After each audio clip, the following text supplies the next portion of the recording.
बिहार को बर्बाद केवल लालू ने नहीं किया, फिर विलेन लालू ने 3 बार मुख्यमंत्री रहे एक मुल्ला अर्थशास्त्री जिनके राज्य में चारा घोटाले की नींव रखी गई। उद्योग बंद हुए, गुंडागर्दी बढ़ा और मीडिया का गला घोट दिया गया बस तानाशाह मैडम की खुशी के लिए। कांग्रेस राज में भागलपुर में हुआ था भारत का सबसे खौफनाक दंगा, हजारों निर्दोषों की मौत हुई।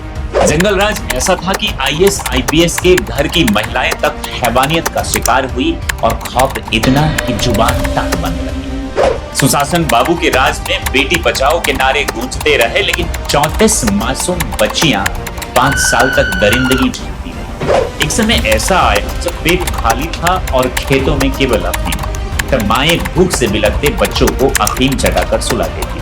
1983 में एक महिला टाइपिस्ट की रहस्यमय मौत ने सत्ता के गलियारों में भूचाल दिया। नेता और सरकार नंगे होते होते बचे। चारा घोटाले से भी बड़ा घोटाला भाजपा और नीतीश के राज में हुआ, लेकिन मीडिया ने चुप्पी क्यों साधी? बिहारी लाल ने 1974 में तानाशाही को मात देकर भारत का लोकतंत्र बचाया, लेकिन बिहार में लोकतंत्र दम तोड़ता रहा। 1952 और 60 की केंद्र की नीतियों ने बिहार को बर्बाद, लेकिन पंजाब, महाराष्ट्र, गुजरात और तमिलनाडु को आबाद कर दिया। और अब मोदी सरकार 2014 से बस वादे करती रही, बिहार आज भी इंतजार में है। ये सिर्फ बर्बादी नहीं, एक राज्य की आत्मा का अपमान है। 1980 के दशक में अर्थशास्त्री आशीष बोस ने बिहार, यूपी, एमपी और राजस्थान को बीमारू राज्यों की श्रेणी में रखा। तब से अन्य राज्य आगे बढ़े, लेकिन बिहार अभी भी बीमारू और बैकवर्ड है। बिहार एक दिन में बैकवर्ड नहीं बना, इसकी बदहाली की सिलवटें वर्षों से बुनी जा रही थी। लौटते हैं 1764 में, वहीं से शुरू होती है दर्द भरी दास्तान। जब बक्सर युद्ध में ईस्ट इंडिया कंपनी ने मुगल, अवध और बंगाल की संयुक्त सेना को हराकर बिहार, बंगाल और ओडिशा का टैक्स वसूली अधिकार हासिल कर लिया। 1793 में ईस्ट इंडिया कंपनी ने अस्थायी बंदोबस्त लागू किया और कंपनी ने जमींदारों के लिए तय लगान निर्धारित किया, जिसे चुकाने के लिए जमींदार किसानों से भारी कर वसूलते थे। लगान न दे पाने पर किसान जमीन से बेदखल होकर किराएदार या मजदूर बन गए, जबकि महाराष्ट्र, पंजाब और तमिलनाडु में पट्टेदारी व्यवस्था ने किसानों को जमीन का मालिक बनाया, जिससे वहां कृषि और आत्मनिर्भरता को बल मिला। लेकिन बिहार में किसान शोषण, कर्ज और बेदखली की चपेट में आ गया। ब्रिटिश काल में बिहार पारंपरिक उद्योगों और कृषि का केंद्र था, लेकिन अंग्रेजों ने किसानों को खाने की फसलों के बजाय अफीम और नील की खेती में झोंक दिया। इससे भूखमरी, नशाखोरी और पलायन बढ़ा।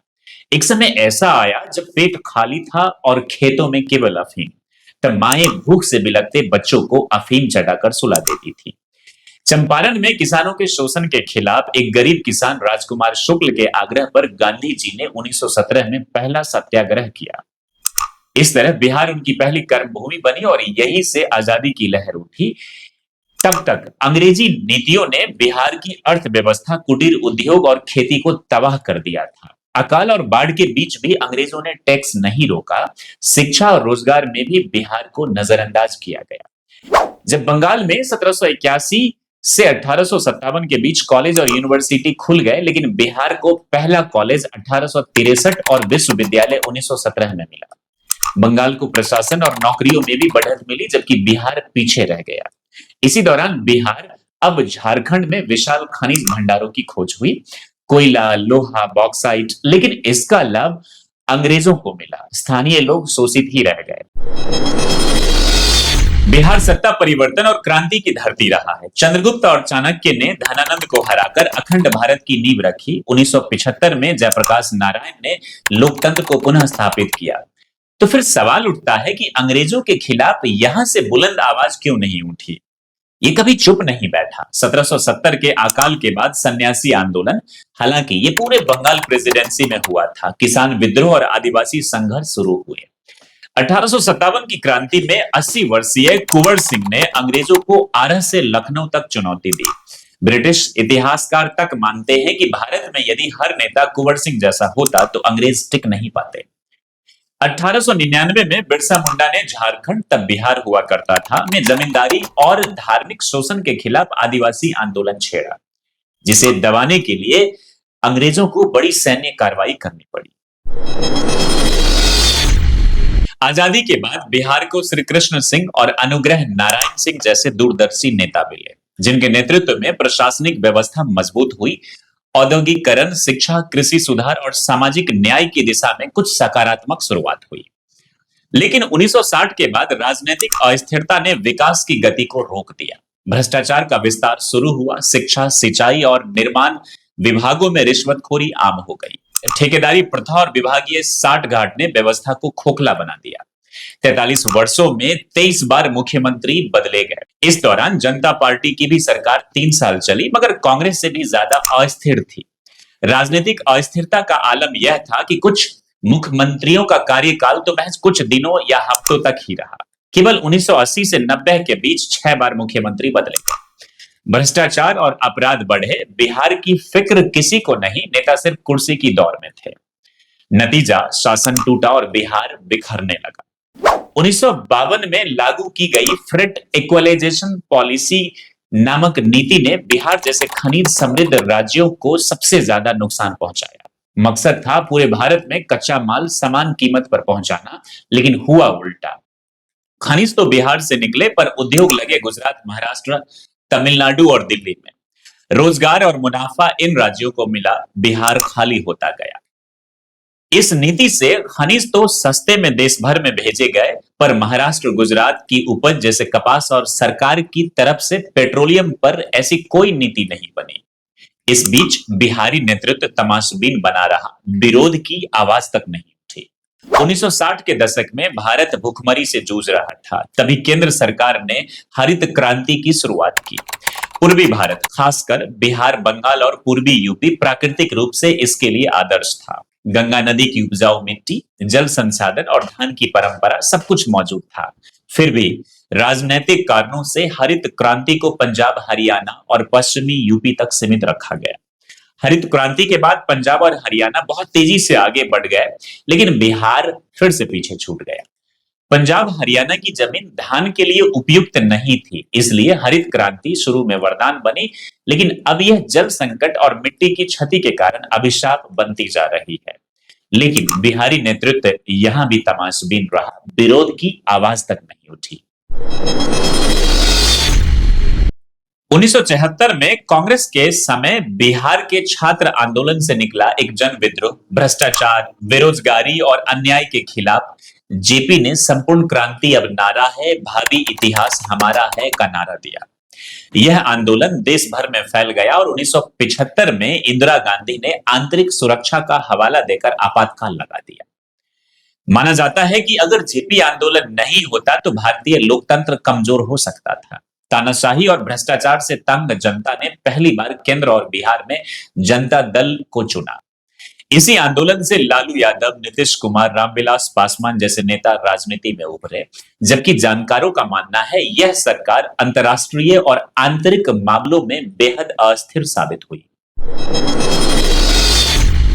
1977 में जनता पार्टी के समर्थन से मुख्यमंत्री बने कर्पूरी ठाकुर ने पिछड़ी जातियों को 20% आरक्षण देकर सामाजिक न्याय की मजबूत नींव रखी।